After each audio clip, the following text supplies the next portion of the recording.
येच बुद्धा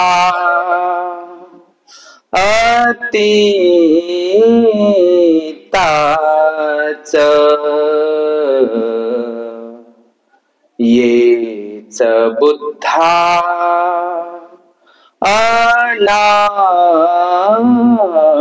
अनागता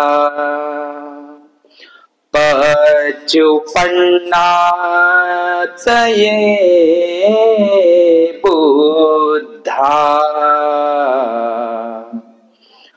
अहं वन्दामि सर्वदा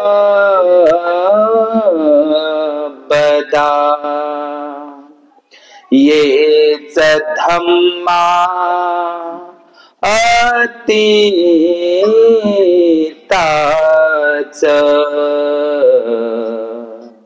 ये च धम्मा अनागता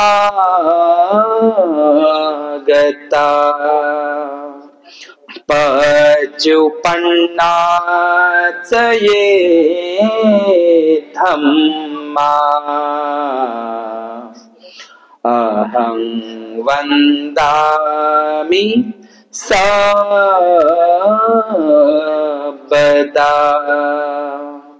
ये च संघा अतीताच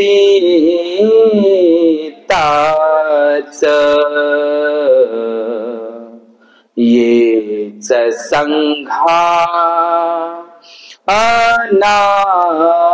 अनागता पचुपन्नाच ये संघा अहं वन्दामि सर्वदा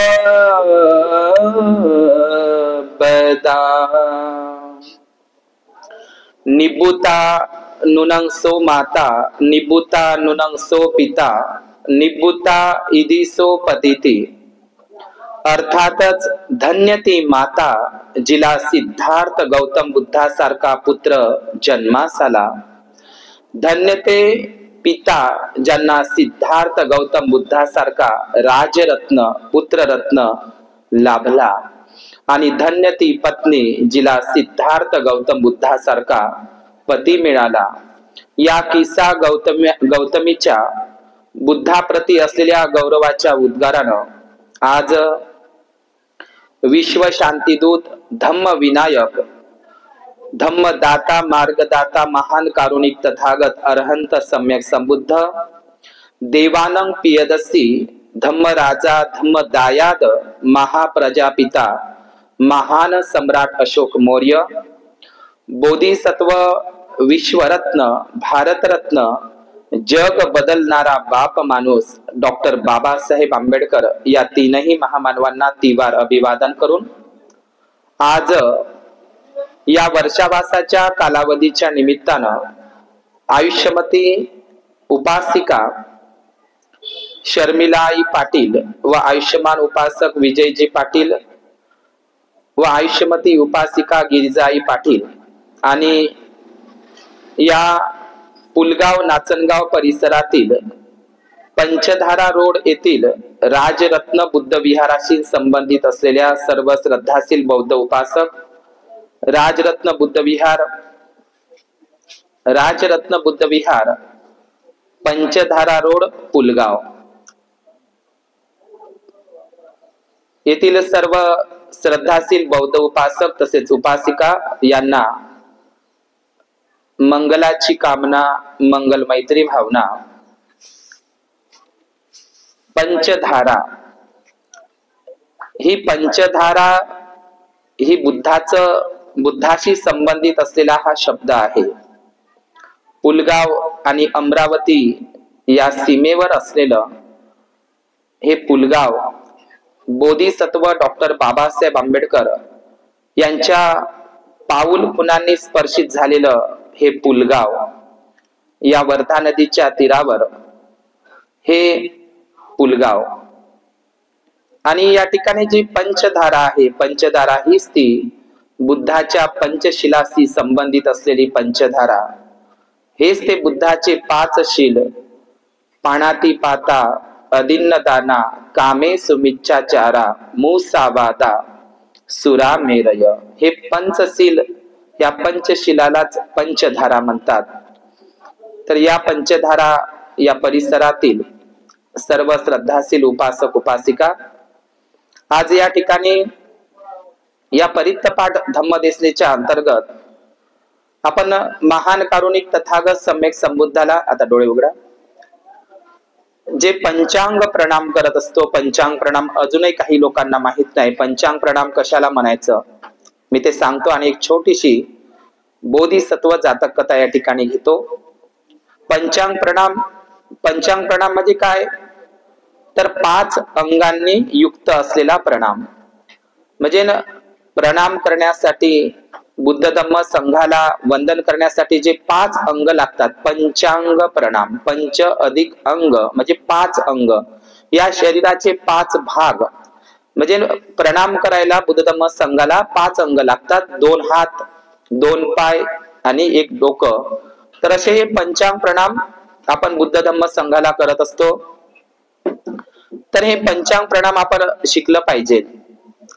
3 प्रकारचं वंदन सुद्धा तथागत भगवान बुद्धाने सांगितलं आहे. काया वंदन, वाचा वंदन आणि मनोवंदन, हे 3 प्रकारचे वंदन सुद्धा आहे. तर आपण यथोचित तिवार पंचांग प्रणाम आपल्याला समजला पाहिजे, तो आपल्या लक्षात आला पाहिजे. ते संस्कार आहे.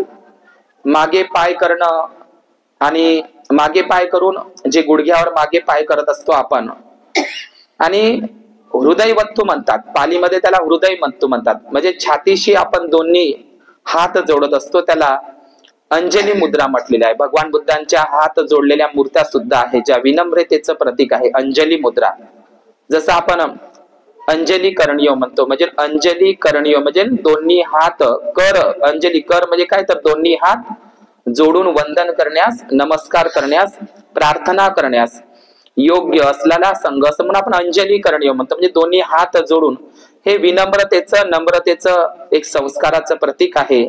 अभिवादनाचं, आदराचं एक प्रतीक आहे.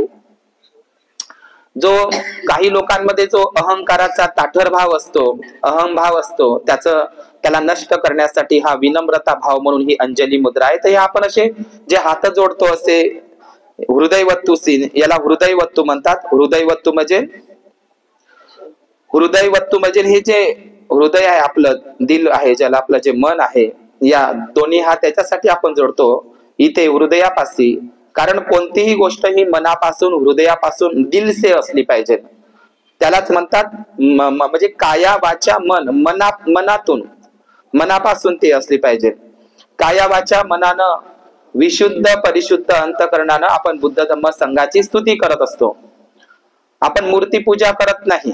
आपण मूर्तींची प्रतिकात्मक आपण जरी ठेवत असू, पण इतर लोक जी मूर्ती पूजा करतात, कर्मकांड करतात, पाखंडवाद करतात, त्याप्रमाणे आपली ती मूर्ती पूजा नाही. आपण आता जी वंदना घेतलेली आहे 3 रत्नांच्या गुणांची वंदना आहे. बुद्धाचे 9, धम्माचे 6 आणि संघाचे 9 अशा 24 गुणांचं स्मरण करत असतो. तुम्हीही ती स्तुती करत असता, भिक्खू संघही ते स्तुती करत असते. तर कशासाठी, ते 24ही गुण, त्याची ती प्रॅक्टिस आहे. हे 24ही गुण आमच्या जीवनामध्ये त्याचं अंगीकार करण्यासाठीच ते वचनबद्ध होणं, ती प्रॅक्टिस करणं आहे. तर हे आपण शिकून घेतलं पाहिजे. आज बोधिसत्व डॉक्टर बाबासाहेब आंबेडकरांच्या धम्मक्रांतीला 69 वर्ष पूर्ण होणार आहे. धम्मक्रांती म्हणजे काय, तर धम्मक्रांती म्हणजे जगाची पुनरावृत्ती.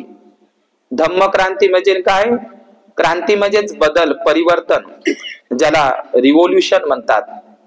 क्रांती म्हणजे बदल, परिवर्तन, किंवा त्याला पालीमध्ये पवर्तन म्हणतात.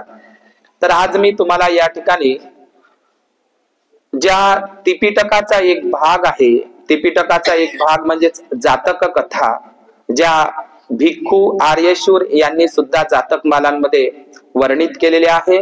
जगप्रसिद्ध अशा जातक कथा आहे. आणि या जातक कथेमध्ये बोधिसत्व नावाचा एक नायक असतो. हा बोधिसत्व नावाचा एक नायक असतो आणि त्या ठिकाणी एक खलनायक असतो. ज्याप्रमाणे सिनेमामध्ये एखादा नायक असतो, हिरो असतो किंवा खलनायक असतो, त्याच्या अवताल भवताल ती संपूर्ण स्टोरी किंवा तो सिनेमा राहत असतो. तर तशाच प्रकारे या प्रत्येक जातक कथेमध्ये बोधिसत्व नावाचा एक पार्ट असतो, एक हिरो असतो, नायक असतो. त्याच्या सभोवताल ती पूर्ण जातक कथा, त्याचं ते पूर्ण वर्णन असतं.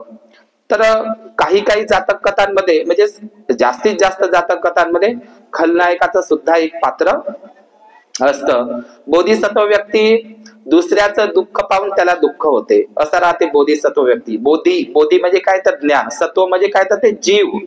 त्या बोधी अंगाला, त्या बुद्धत्व प्राप्तीकडे जाणार जे सत्व आहे, जीव आहे. बोधिसत्व म्हणजे बुद्ध होण्याच्या मार्गावर असलेली, प्रयत्नशील असलेली व्यक्ती म्हणजेच बोधिसत्व. तर हे जे बोधिसत्व हा जो नायक असतो तो प्राण्यांच्या आणि कधी मनुष्याच्या रूपामध्ये असतो. तर ह्या जातक कथा आपल्याला बौद्ध लेण्यांमध्ये, अजंठा वेरूळ किंवा बाग सारख्या बौद्ध लेण्यांमध्ये सुद्धा दिसतात. आणि शिल्पकलेमध्ये 84,000 जे स्तूप होते महान सम्राट अशोकांनी कोरले, त्याच्यावर सुद्धा ह्या बोधिसत्वाच्या जातक कथा लोकांना मेसेज देण्यासाठी, संदेश देण्यासाठी कोरण्यात आलेल्या होत्या. तर ह्या जातक कथा खूप प्रसिद्ध आहे. त्यापैकीची एक जातक कथा मी या ठिकाणी सांगतो आणि थांबतो. ही जातक कथा आहे बोधिसत्व लोहाराची. काय नाव आहे जातक कथेचं?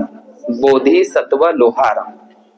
तर बोधिसत्व लोहार वाराणसी नगरचा एक राजा आहे, श्रेष्ठी आहे.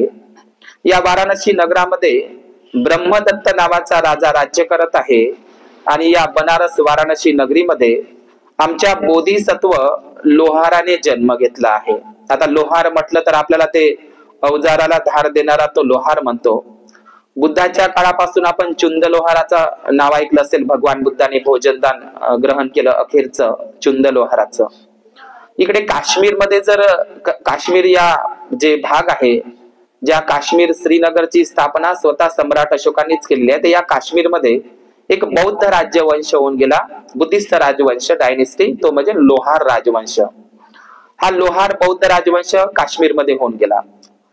तर हे लोहार, हा बोधिसत्व लोहार, या बोधिसत्व लोहारांनी सुद्धा त्या वाराणसी बनारस नगरामध्ये जन्म घेतला.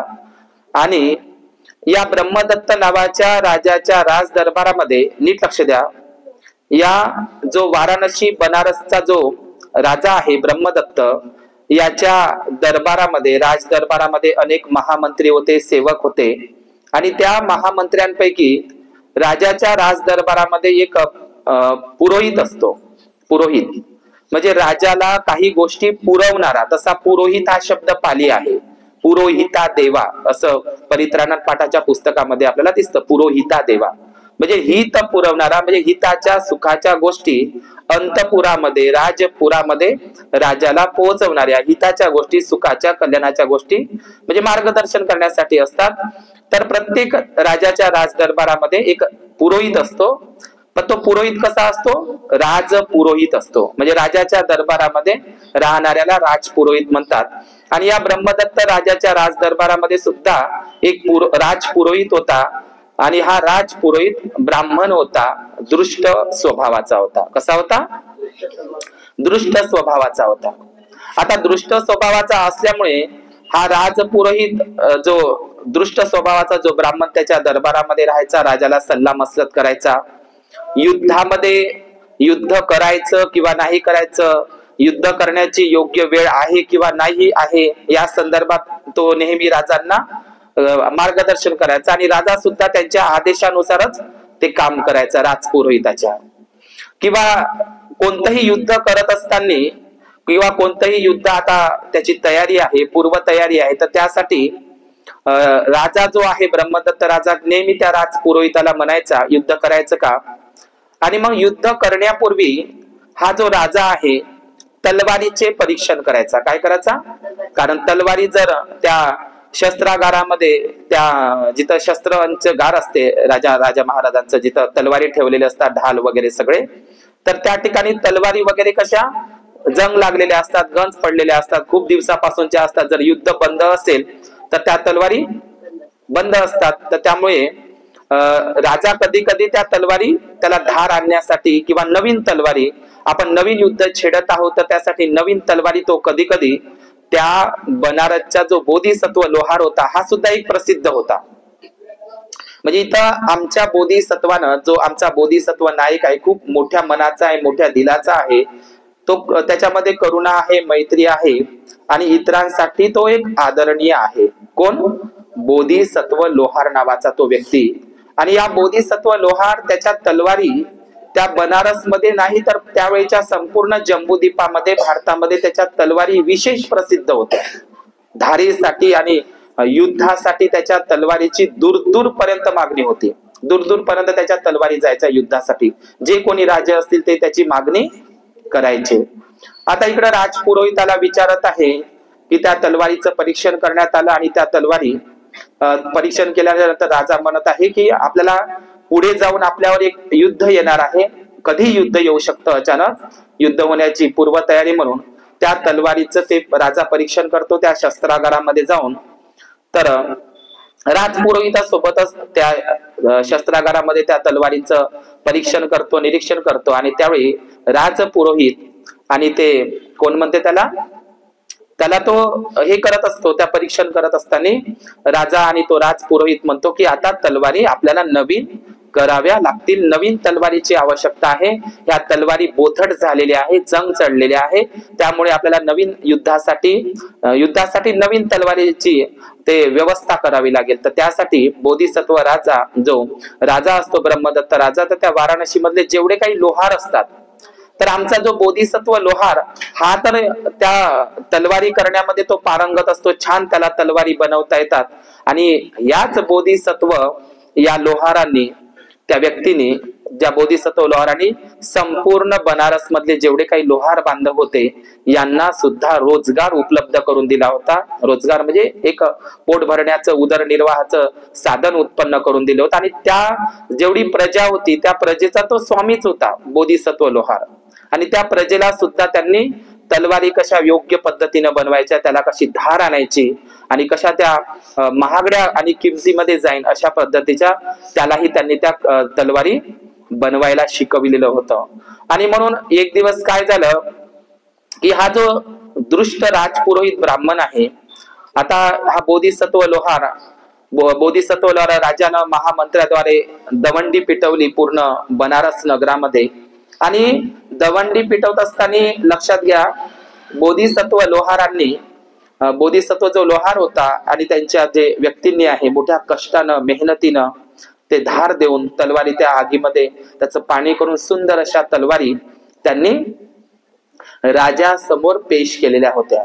याच्या अगोदरही बोधिसत्वाच्या आणि त्या बोधिसत्वाच्या त्या सगळ्या मंडळींच्या त्या सर्व तलवारी त्या राजाकडे राहायचा. राजा आजपर्यंत खोट काढत नव्हता, पण हा दृष्ट प्रवृत्तीचा होता. कोण? हा राजपुरोहित. आणि मग बोधिसत्व, आमच्या बोधिसत्व लोहारांनी, त्या नायकांनी आणि त्याच्या जे सवंगडी होते त्यांनी सुद्धा त्या तलवारी आणल्या. कुठे? राज दरबारामध्ये, नवीन युद्धाच्या त्या तयारी करिता. आता आणल्याच्या नंतर राजा म्हणत आहे बाजूला, आता राजाला मी तुम्हाला आधीच सांगितलं की कोणतीही गोष्ट हा ब्रह्मदत्त राजा राजपुरोहिताला विचारायचा. तर राजपुरोहिताला म्हणत आहे की ह्या जो बोधिसत्व लोहारांनी आणि त्यांच्या समूहाने ज्या काही तलवारी आणलेल्या आहे याचं तुम्ही नीट परीक्षण करा, याला तपासून पहा, त्या धारदार आहे की कशा आहे, उपयोगी आहे का निरुपयोगी आहे, बोथट आहे, म्हणजे पाहून घ्या, त्याचं परीक्षण करा. तरच आपण त्या तुम्ही सांगितल्याप्रमाणेच आम्ही त्या तलवाराला स्वीकारू किंवा त्याची किंमत लावू आणि त्या विकत घेऊ, समजा युद्धासाठी त्याचा इस्तेमाल करू. तर राजपुरोहित आता त्या तलवारी, एक तलवार त्या बोधिसत्व लोहार समूह बसलेला असतो. आमचा बोधिसत्व लोहार एक तलवार राजाच्या हातात तर देते, राजा पाहते, पण राजा स्वतः त्याचं निरीक्षण करते, परंतु मात्र पुन्हा आणखी खात्री करण्यासाठी त्याचा विश्वास असतो राजपुरोहितावर. तर राजपुरोहितापाशी राजा पुन्हा तलवार देतो आणि म्हणतात, हे राजपुरोहिता, आपण सुद्धा याचं तो दृष्ट विचाराचा राहतो. कारण आपल्याला सांगितलं आहे बुद्धाने त्याच्या धम्मग्रंथामध्ये, ज्याचं मन दृष्ट आहे त्याचे शब्दही कसे असतात? दृष्टच असतात. ज्याचं मन दृष्ट त्याचे शब्दही दृष्ट, तोंडातून बाहेर पडणारे. ज्याचे शब्द दृष्टे, एका एका शब्दाने एक विचार तयार होत असतो. ज्याचे शब्द दृष्ट त्याचं विचारही दृष्ट असतात. आणि ज्याचे मन दृष्ट आहे, शब्दही दृष्ट आहे आणि ज्याचे विचारही दृष्ट आहे त्याच्यापासून त्याचे कार्यही कसे असते, दृष्टच असते. कसे असते, दृष्टच असते. त्याच्या हातून कोणत्याही चांगल्या कार्याची अपेक्षा करू नका दृष्ट व्यक्तीकडून. म्हणून तथागत भगवान बुद्धाने सांगितलेलं आहे, तुमचे जन्म देणारे आई वडील माता पिता तुमचं जेवढं कल्याण करू शकत नाही, तुमचे जवळचे रक्ताचे नातेवाईक तुमचं जेवढं कल्याण करू शकत नाही, तुमचे जवळचे मित्र मैत्रिणी तुमचं जेवढं कल्याण करू शकत नाही, त्यापेक्षा सुमार्गावर असलेलं तुमचं मनच तुमचं कल्याण करू शकते. मनच प्रमुख आहे, मनच प्रधान आहे, मनच श्रेष्ठ आहे, मनोश्रेष्ठा मनोमय आहे. मन मनोमय आहे आणि म्हणून मनच प्रधान आहे. तथागत बुद्ध तर असंही म्हणतात की जेवढं शत्रू शत्रूचं नुकसान करत नाही, शस्त्र शस्त्राचं नुकसान करत नाही, तेवढं दृष्ट मन काय करत असते, नुकसान करत असते. लक्षात घ्या. म्हणून आपल्याकडे दृष्ट मन ठेवू नका. दृष्ट मन, कपटी मन, द्वेषी मन. कपटी मन नाही ठेवायचं, द्वेषी मन आपल्याकडे असू नये. आपल्याकडे बोधिसत्वासारखं मन असलं पाहिजे. कोणासारखं, बोधिसत्वासारखं मन. बोधिसत्वासारखं मन म्हणजे ज्याला इतराची कीव येते, दया येते. तुम्ही पाहिलं असेल बोधिसत्वाचं मन कोण, डॉक्टर बाबासाहेब आंबेडकर. कोणतं मन होतं त्यांच्याकडे, बोधिसत्वाचं मन. बोधिसत्वाचं मन आपण पाहिलं सिद्धार्थ गौतमाकडे. लहानपणी त्यांनी राजहंस पक्षी वाचवला. कोणतं मन आहे ते, त्या वयात मुलं भीतात. तर डॉक्टर बाबासाहेब आंबेडकर सुद्धा बाबासाहेबांच्याच मनात आलं आपल्याला अंधारातून उजेडात आणण्याचं. कोणत्या गांधी, टिळक, सावरकर आलं नाही, एवढे मोठे नेते होते, कोणाच्याही मनात आलं नाही, कारण बाबासाहेबांच्याच मनात ते आलं. कारण त्यांच्याकडे कोणतं मन होतं बाबासाहेबांकडे, बोधिसत्वाचं मन. त्यांनी लहानपणापासून बुद्ध वाचला होता. बुद्धाचे विचाराचा त्यांच्यावर प्रभाव होता. ते मन करुणेनं भरलेलं होतं. बाबासाहेबालाच दया आली, बाबासाहेबालाच किव आली, बाबासाहेबांनीच ते केलं. बाबासाहेबांच्याच मनात आलं की या समाजाला, हजारो वर्षाच्या समाजाला गुलामीत असलेल्या यांना अंधारातून उजेडात आणलं पाहिजे, गुलामीच्या बेड्या तोडल्या पाहिजे, यांना दुःख मुक्त केलं पाहिजे. हे फक्त बुद्ध बाबासाहेबच्या मनात येतं. असं चित्त आपल्याकडे असलं पाहिजे. तर आपलं चित्त कसं आहे, आपलं दृष्ट, आपलं मन कसं आहे, दृष्ट मन आहे. दुसऱ्याचं सुख पाहून आपल्याला सुख नाही होत.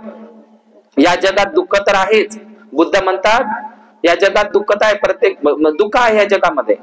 परंतु या जगामध्ये माणसं स्वतःच्या दुःखानं जेवढी दुःख नाही, स्वतःचं दुःख तर आहेच आहे, त्याचंही दुःखच आहे, स्वतःच्या दुःखानं जेवढी दुःखी नाही. कसा बघा मानवी स्वभाव कसा आहे, इतरांचं सुख पाहून आपल्याला काय होतं, दुःख. त्यालाच म्हटलंय भगवान बुद्धाने, हे जग जळत आहे, हे जग जळत आहे. इतरांचं सुख पाहून आपल्याला आनंद वाटला पाहिजे. लक्षात घ्या.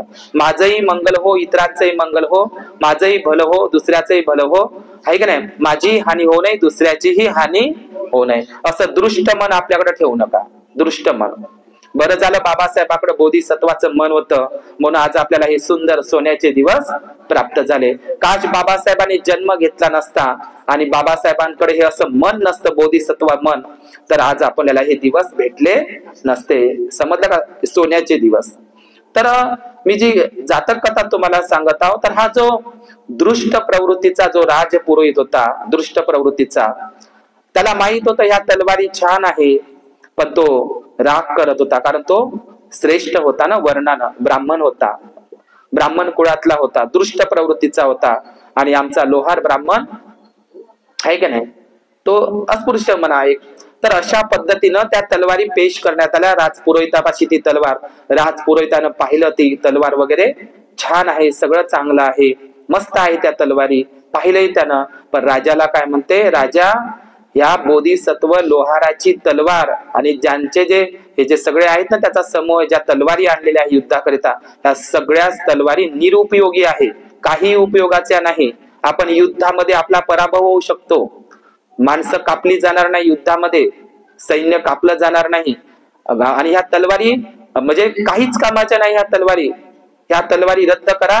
जर तुम्ही ह्या तलवारी, ह्या बोधिसत्व लोहारापाच्या आणि या सगळ्या त्याच्या सवंगड्यापाच्या ह्या तलवारी जर तुम्ही युद्धासाठी घ्यान, लढाईसाठी घ्यान, तर आपला लढाईमध्ये काय होईल, पराजय, पराभव होईल, नुकसान होईल, आपण युद्ध हारू. या तलवारी चांगल्या नाही, बोथट आहे, चांगल्याच नाही ह्या तलवारी, असं कोण म्हणत आहे, राजपुरोहित. आता राजानं मनावर घेतलं, त्या राजपुरोहित दृष्ट ब्राह्मणांचं मनावर घेतलं आणि मोठ्या मेहनतीनं कष्टानं, कारण त्यांचा त्या बोधिसत्व लोहाराचा आणि त्या लोकांचा सगळा उदरनिर्वाह पोट भरणं कशावर होतं, त्याचा तो धंदा होता, त्यांचं ते पोट भरण्याचं साधन होतं, तलवारी देणं राजदरबारामध्ये, युद्धाला पुरवणं शस्त्र. समजलं का तुम्हाला? तर ते तलवारी एवढ्या मेहनतीनं बनवलेल्या होत्या. सगळे लोक निराश होऊन बोधिसत्व लोहार सुद्धा घरी आला. बोधिसत्व लोहाराला माहित होतं की त्या ठिकाणी राजपुरोहित हा दृष्ट ब्राह्मण चांगल्या विचाराचा नाही, आपल्याविषयी या लोहार बांधवाविषयी त्याची भावना चांगली नाही, दृष्ट प्रवृत्तीचे आहे, यांच्यावर उपासमार आली पाहिजे, हे उपासी मरण पावले पाहिजे, यांना जगता आलं नाही पाहिजे, यांना रोजगार नसला पाहिजे.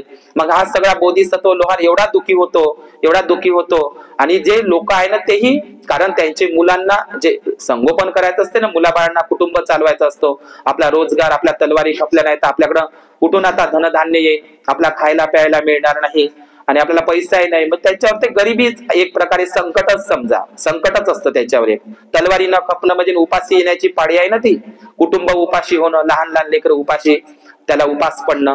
तर हे सगळे चिंतेमध्ये असतात. बोधिसत्व लोहारही चिंतेत असतो आणि बोधिसत्व लोहार काय करतो, बोधिसत्व लोहार दुसऱ्यांदाही सूचना करतो आणि दुसऱ्यांदाही बोधिसत्व लोहार काय करतो, तलवार घेऊन जातो राजाकडे, दुसऱ्यांदा प्रयत्न करतो. आता प्रयत्न करत असताना बोधिसत्व लोहार कसा असतो, सबन्यू असतो, सर्वज्ञ असतो, तो आपली एक प्रज्ञा यूज करतो. म्हणून तथागत बुद्धांनी आल्वक सूत्रामध्ये सांगितलेलं आहे, सर्वश्रेष्ठ जीवन कोणते, तर तथागत बुद्धांनी उत्तर दिलं आल्वकाला, प्रज्ञापूर्वक जीवन जगणे हे सर्वश्रेष्ठ जीवन आहे. तो प्रज्ञेचा वापर करत असतो आपल्या. काय करतो मग बोधिसत्व, तलवारी त्या सर्व समूहांनाही बोलावतो, तुम्ही तलवार करा, मीही तलवार करतो. तो बोधिसत्व काय करतो, त्या तलवारीला पुन्हा मग राजदरबारामध्ये नेतो.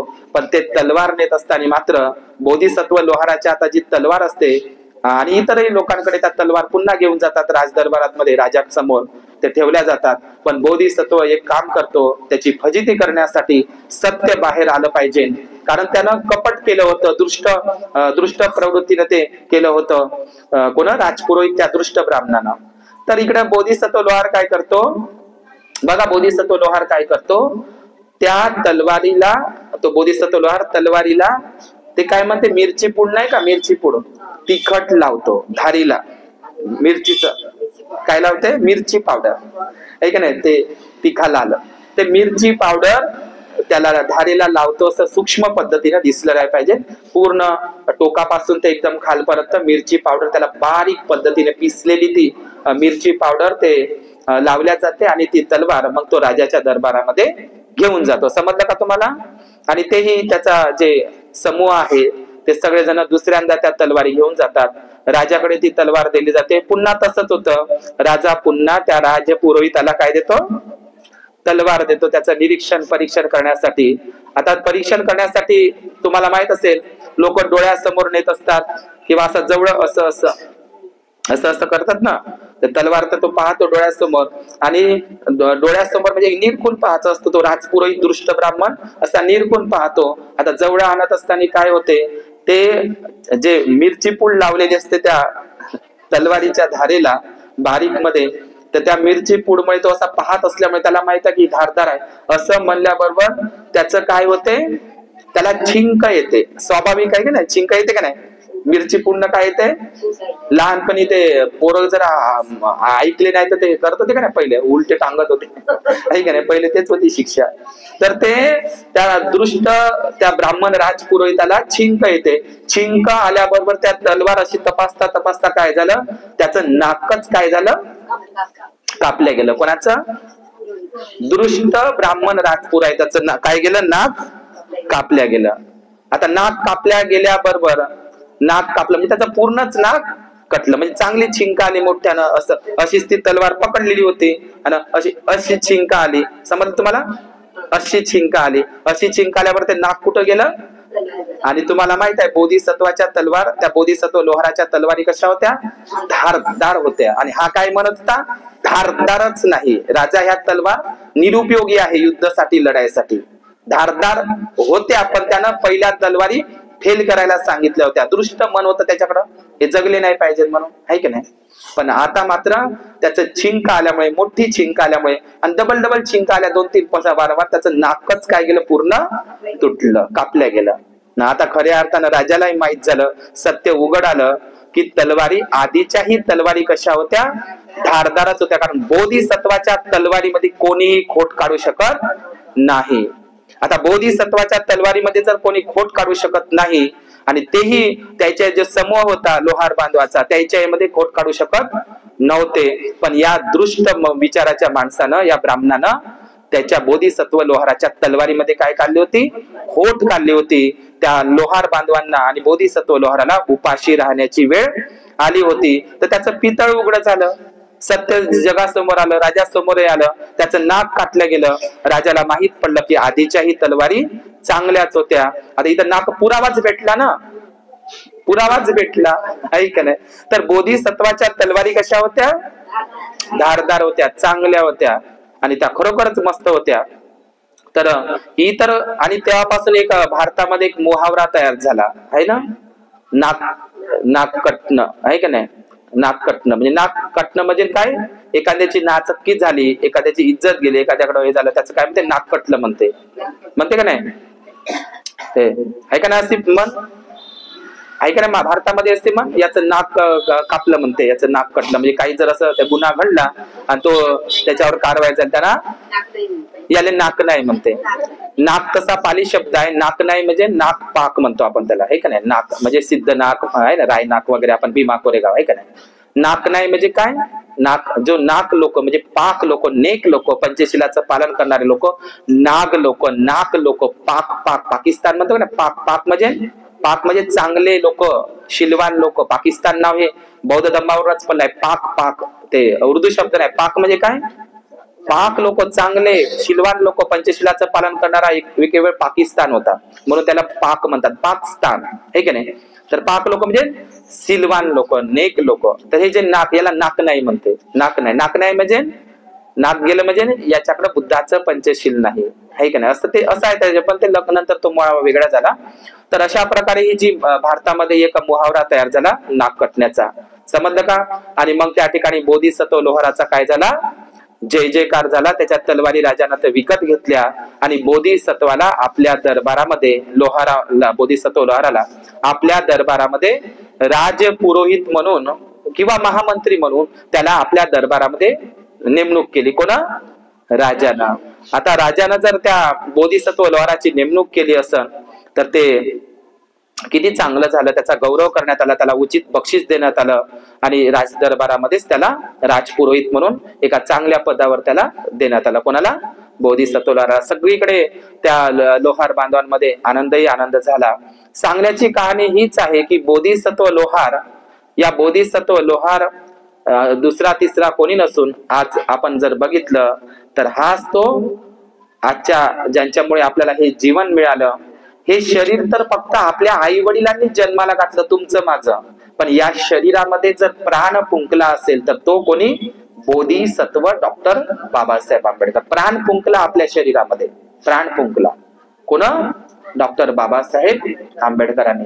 तर डॉक्टर बाबासाहेब आंबेडकर हे बोधिसत्व आहे आपल्यासाठी. त्यांच्यामुळे आपल्याला हे काय भेटलेलं आहे, जीवन मिळालेलं आहे. खातो तो घास आणि घेतो तो श्वास, सुखाची झोप आपण बाबासाहेबांमुळे, हे सोन्याचा दिवस आपण बाबासाहेबांमुळे भोगत आहोत, आहे की नाही.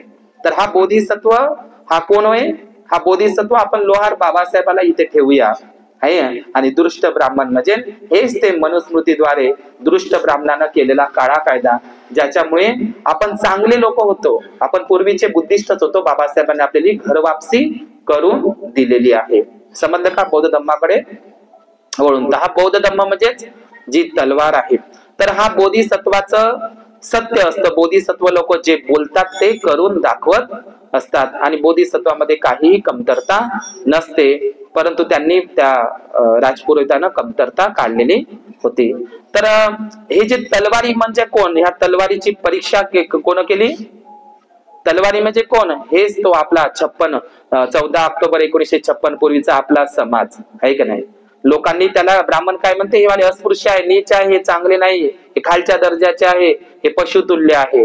पण आमचा बोधिसत्व बाबासाहेबांनी आमची खरी ओळख या जगाला करून दिली. आम्हाला बौद्ध धर्माशी नातं जोडून दिलं, बौद्ध राष्ट्राशी नातं जोडून दिलं. आम्ही पशुतुल्य कुत्र्या मांजरासारखं जीवन जगत होतो, तर त्याला ओळख करून दिली.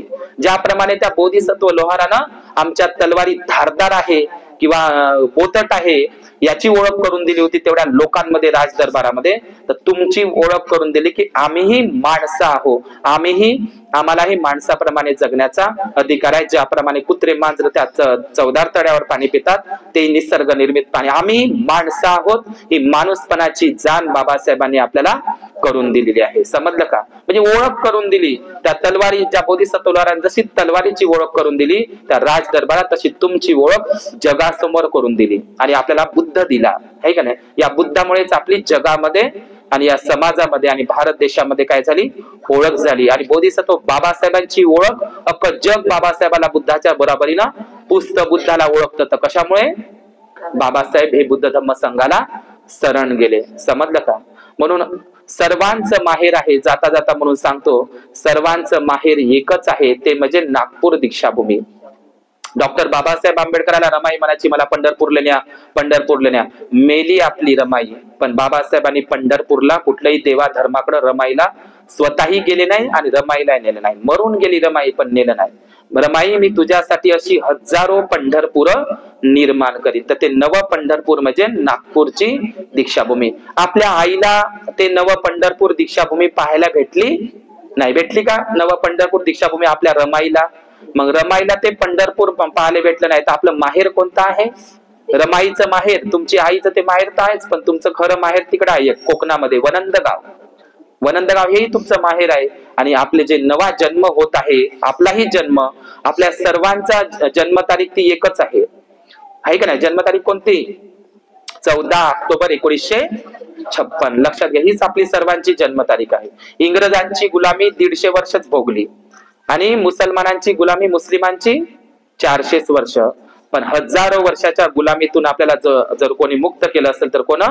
डॉक्टर बाबासाहेब. म्हणून बाबासाहेबांनी असं म्हणता 22 प्रतिज्ञामध्ये की आज माझा नवा जन्म होत आहे बाबासाहेबांचा. तर आपलाही नवा जन्म केव्हा झाला असेल? आपल्या पूर्वजांचाही. सगळ्यांची एकच जन्मतारीख आहे, ती म्हणजे 14 ऑक्टोबर 1956, अशोक विजयादशमी. याच दिवशी आपला नवा जन्म झालेला आहे. तर म्हणून आपण प्रत्येक, तुम्ही लोक कुठेही वाढदिवस साजरा करा, पण आपला खरा वाढदिवस, सगळ्यांचा वाढदिवस, जे लोक जन्माला यायचे आणि जन्माला येतीलही पुढे जाऊन, त्या सगळ्यांची तारीख एकच आहे. ज्या तारखेमुळे, ज्या अशोक विजयादशमीमुळे आपल्याला हे सोन्याचे सुगीचे दिवस प्राप्त झाले आहे. म्हणून आपला खरा स्वातंत्र्य दिवस जर कोणता असेल, स्वातंत्र्याचा आपले गाडगे मडके सुटली आहे की नाही, हे मनुचे बंधन सुटले, तर तो दिवस आहे 14 ऑक्टोबर 1956, अशोक विजयादशमी आहे की नाही. तर तो आपला खरा स्वातंत्र्य दिवस आहे. समजलं का? खरा स्वातंत्र्य दिवस तोच आहे आपल्यासाठी. म्हणून त्या स्वातंत्र्याच्या दिवसाच्या निमित्तानं आपण सर्वांनी आपलं जे माहेर आहे, ते माहेर, आपलं नव पंढरपूर दीक्षाभूमी नागपूर, आपण दरवर्षी तिथं गेलंच पाहिजे. असं म्हणायचं नाही पाहिलेलीच आहे, नेहमीच जात असतो, नाही. आपण दिवसावर तिथं गेलंच पाहिजे. सगळ्यांनी गेलं पाहिजे, जायचं आणि लगेच यायचं. पण असं नाही, एकही उपासक उपासिका घरी राहिलं नाही पाहिजे. आपल्या सगळ्या मुलाबाळांना त्या क्रांतीच्या, धम्मक्रांतीच्या स्थळावर दीक्षाभूमीला घेऊन गेलं पाहिजे. दरवर्षीच जायचं, मरेपर्यंत जात राहायचं आहे, कारण आपलं ते प्रेरणास्थान आहे. तर या ठिकाणी आयुष्यमती गिरजाई पाटील, माझं चॅनल आहे, वेगवेगळे प्रवचन तुम्हाला श्रवण करायचे असतील, नोबल ट्रूथ नावाचं माझं चॅनल आहे. आपण विशेष धम्मदेशना म्हणून धम्मचक्र प्रवर्तन दिवसाचे तुम्हाला प्रवचन ऐकायला मिळेल, 2 भाग. तर तुम्ही नोबल ट्रूथ हे माझं चॅनल सबस्क्राईबर करवा. या ठिकाणी थांबतो, सर्वांना आशीर्वचन देतो. भवतु सब्ब मंगल, भवतु सब्ब मंगल.